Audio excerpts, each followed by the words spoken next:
These are just his notes. I just put it next to him. Okay. And that should be good. Yeah, good. Love that. Good job. Yeah, well, when we met with one of the DPs out there back in February, we're like, if you come out there, do presentations or do webinars, you guys want to come out? They're like, no, you know, we get travel. You guys have any continued association for your detectives? They're like, no, they cut that all off 3 years ago. How do we get in front of your detectives? He's like, go to GS, the only conference we're ever allowed to send in. And it's like, all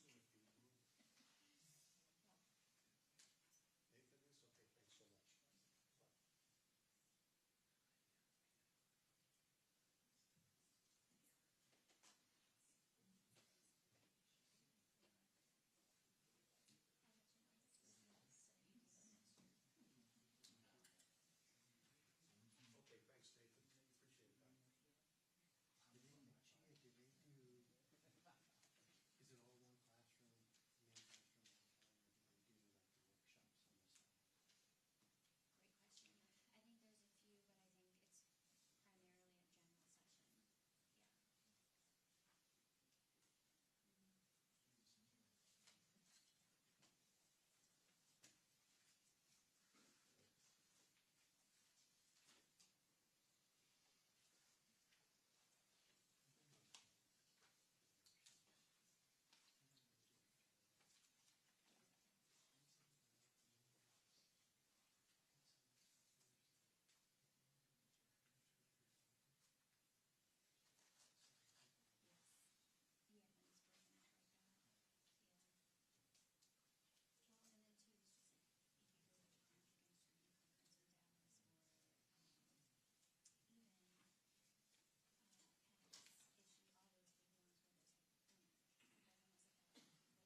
them, you're probably like, oh wait. And then you totally miss your, you know, the presentation. I think the one in both cases, and these people put on a really good production, but it was that workshop that I'm teaching until lunch and then the classroom, and the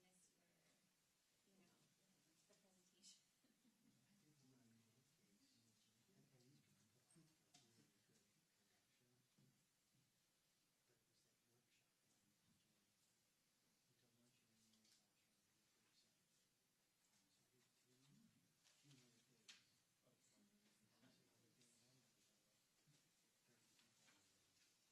So I did 3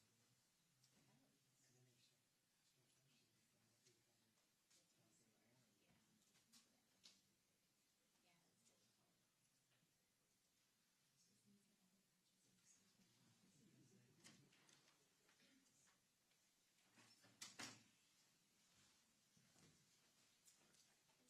Yeah, it's difficult. All right, 2-minute warning work for everybody? Yes, yes? Okay. We don't have anybody else. Good. Perfect.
we'll just have you two come to this side. I think it'll be easier. If you want to come on over. Yeah, thank you. That'll be easier. Perfect. Stand. Great. All right, is everybody ready? Great. Thank you so much for coming out today. Today we're excited to announce a great breakthrough in a 53-year-old cold case, thanks to the work of our detectives, partnering agencies, and some advanced technology. Speaking today will be Chief Kevin Davis and Assistant Chief of Investigations, Brooke Wright. Chief? Thank you, Katie, and good afternoon. Our excitement is always tempered by a sad circumstance that took the life of a little boy in 1972, some 53 years ago. So while we have news to share, it still really touches the Bryant family in particular, and they're here today. They join us as well.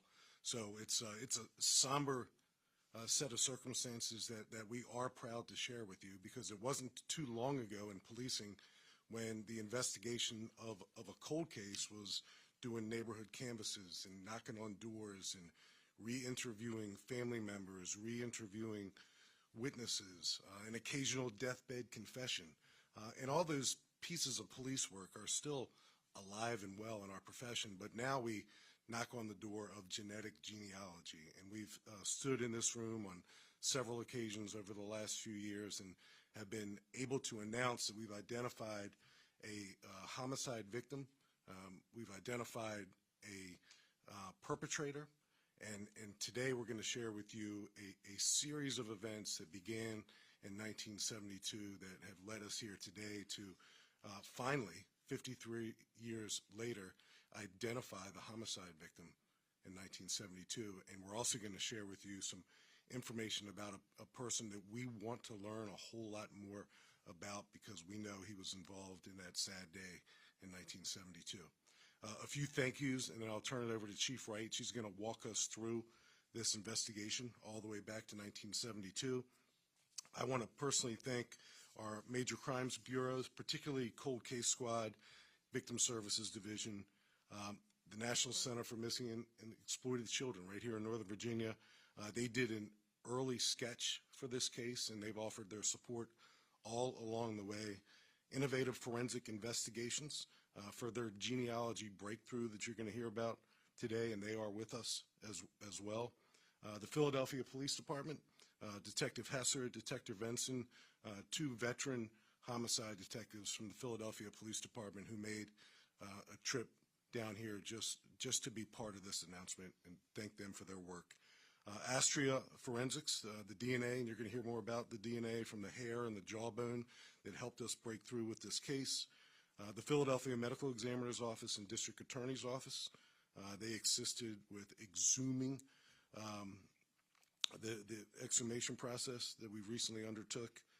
Office of the District Attorney, City of Philadelphia for their coordination. George Mason University for their overall forensic coordination. The FBI for their long-term support in this case.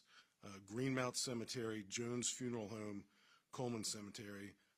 But most importantly, the Bryant family is here today, and they're going to be available for a question or two. A family representative will be, and that'll be kind of at the end. But we can't thank them enough for still being part of this effort and this announcement today. So I will turn it over to Chief Wright, and she'll walk you through the details. Thank you, Chief. After more than 50 years, the cold case detectives have identified the murdered boy that was found in Lorton in 1972 as 4-year-old Carl Matthew Bryant, born May 26, 1968. On June 13, 1972, a boy was riding his bike home from school in the Lorton area, and he saw a body below the bridge, the old Colchester Bridge in Lorton. He raced home, told his mother.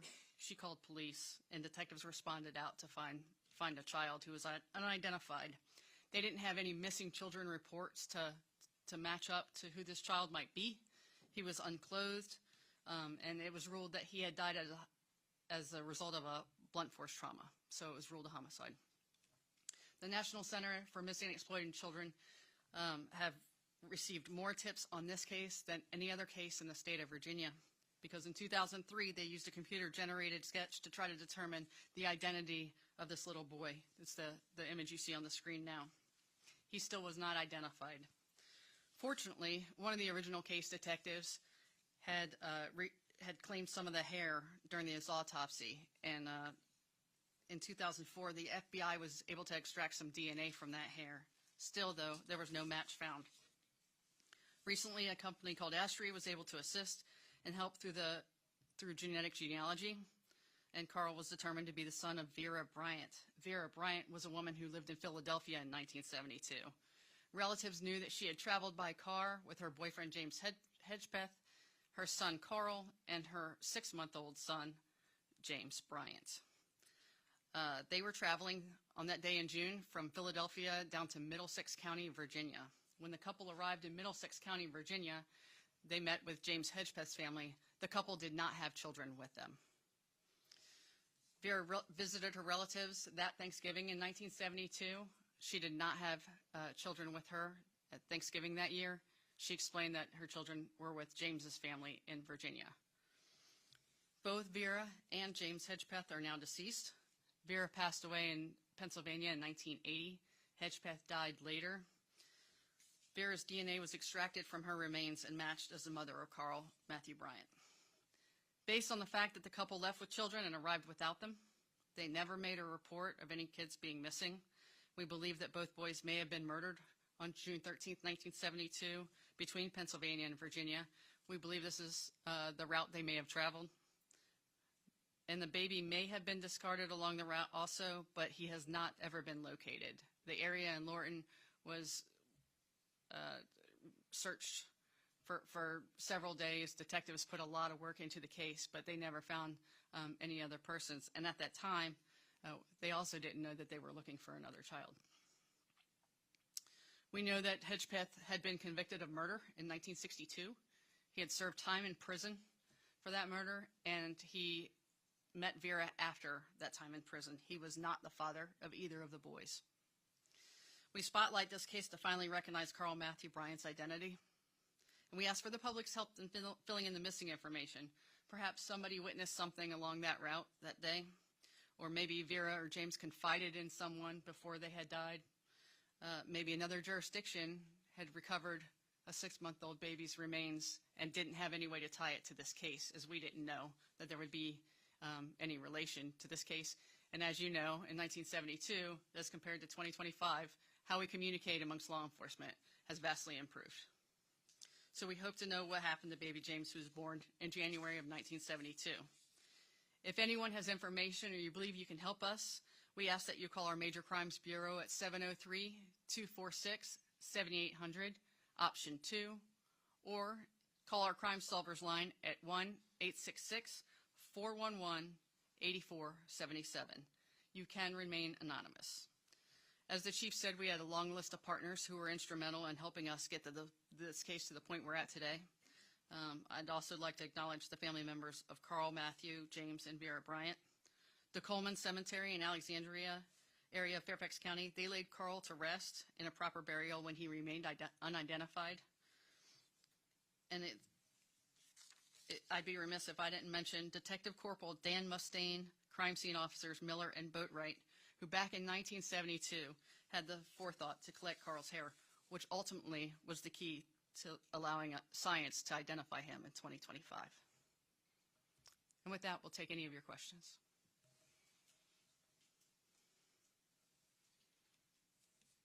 Chief, didn't you mention someone in particular you want to talk to or want to identify? So the boyfriend is now deceased. He died several years ago. We'd like to talk to people who knew a little bit about him. He was the one who served time in prison in the sentence, I think, in 1962. Got out, became involved in a relationship with the mom. He did not father the 2 children. But in the event that he shared any information with family or friends since 1972, even though he's now deceased, we'd like to know about that. And we think there's every possibility that probably took place. And our plea is for people to come forward, even if they think they know him, but they're not sure what information about him would be helpful. Call us anyway, and we'd love to talk to you.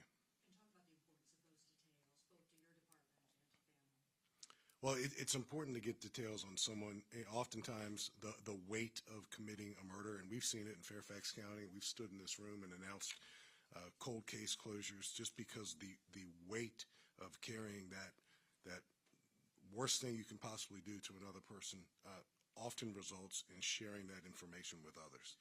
So in order to bring the Bryant family, and they're here with us today, an additional level of closure, if that's even the right word, a different level of clarity, we suspect that there are folks out there who know a little bit more about him.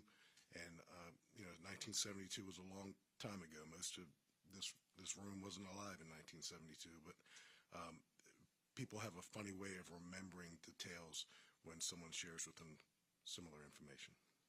Just want to be clear, in the email you sent yesterday, we said the board was 5, and you're saying 4. I just want to make sure that which is correct. His correct age was 4. He had just turned 4 May 26th. Okay, just a couple also points of clarification. We knew about the brother as well, about James. We did not know about James until Carl was identified. After Carl was identified, the detectives talked to Carl Bryant's family members who also reported that Vera had a second son, 6 months old. He had been born in January of that year. So fair to say you're asking, as you said, for help from the public for both. Correct. Where this infant could have been. Correct. Speak a little generally also, Chief, I know you talked about it, about how the lines of communication were different with interagencies. Just how hard is this to find, tidbits of information from 53 years ago? I mean, I know the genetic testing matches everything up, but how difficult is it to get a whisk of something from someone? Right, and our cold case detectives could probably speak on this a lot more than the chief and I, because they are really digging into these old cases. But, they even verified, like a teletype was sent back in 1972 asking other agencies if they had any missing little boys, 4 to 5 years old. A lot of agencies answered up because they did have, on the East Coast, did have missing children, unfortunately, at that time, none of whom matched, Carl Bryant. So the teletype went out to ask about this child who we had found, but there was no way to know that we were looking for another, like I said, another child, another link to this case, that it was someone who hadn't even lived in Fairfax County, just traveling through. There was a lot of work done by detectives at the time, a lot of door knocking, a lot of walking, a lot of searching. We've come so far in law enforcement that technology has allowed us to do so much more. But even our ways of communicating with each other, even since 9/11, are so much better than they were back then. So it's a lot of pieces to put together and a lot of different areas to try to tie together, and different family members who weren't necessarily related to track down. But our detectives were able to eventually get, with all the assistance we had with our partners, get to that point. Chief, pardon me if I missed this. Do we know anything about the father of these children, and did they share the same father? That's not known to us, I don't believe. You want to? We do. We do not know the father. We do not know who the father of Carl is, and there is a father listed on James's birth certificate. I won't be releasing his name, but the children did not have the same father. And did the family members afterwards? You could understand, okay, what they're saying with his, the gentleman's family. But what about 5 years later?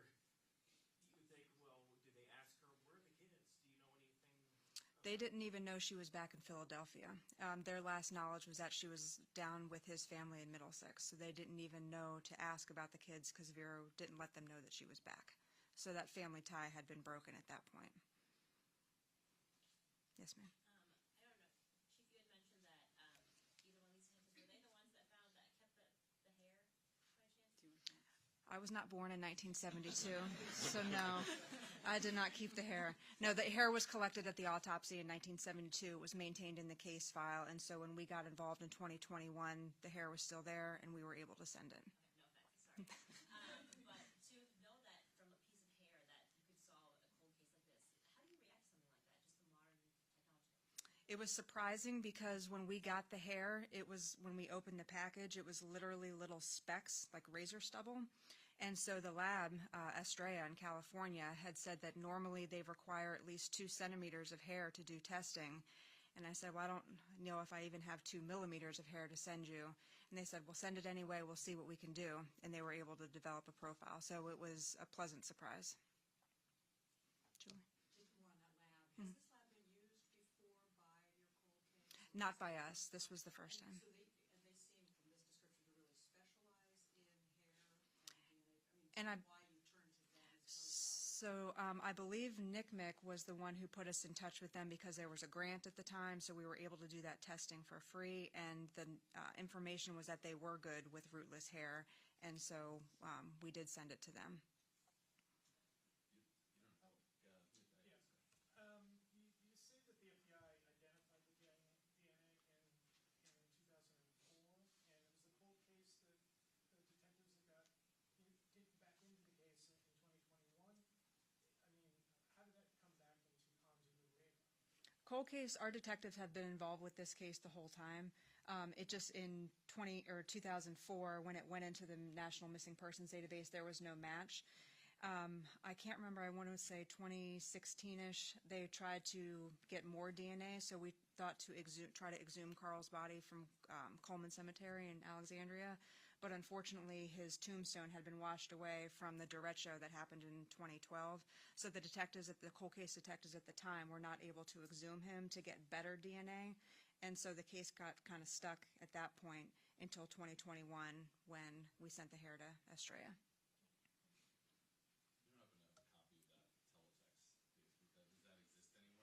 Probably. I'm sure it's in the case file. Cool thing to show as to what kind of technology was sent. The other thing more pertaining to the case, the murders. You're not ruling out that it could have happened in Fairfax County. You don't know where these boys were killed, is what you're saying, just somewhere between, like it could have been in here? Absolutely, it could have been in Fairfax County. Following that up, from the autopsy when the child was found, how long before that? Have they been able to determine how long before the body was found that the child had been killed? Approximately 6 hours.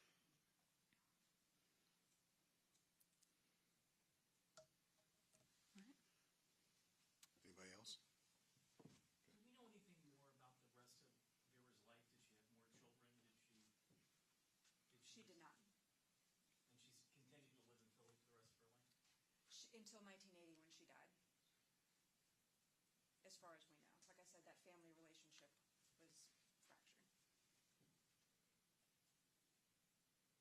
Good. So lots of twists and turns, and it's hard to follow at first glance. And I won't soon not remind Detective Wallace that she was accused of being alive in 1972. I was alive, but the question wasn't to me. Teletypes, old school. We opened it up with talking about the tried and true traditions of cold case investigations. And there's several detectives in this room, current, retired, who have done that hard work. And you still knock on doors. You still talk to family members. You still talk to potential witnesses and, an occasional deathbed confession. But now with this science, the genetic genealogy, we're able to bring closure far more often than we ever have. And we're proud to lead the way in Fairfax County and to partner with such great organizations that do this unbelievable, important work.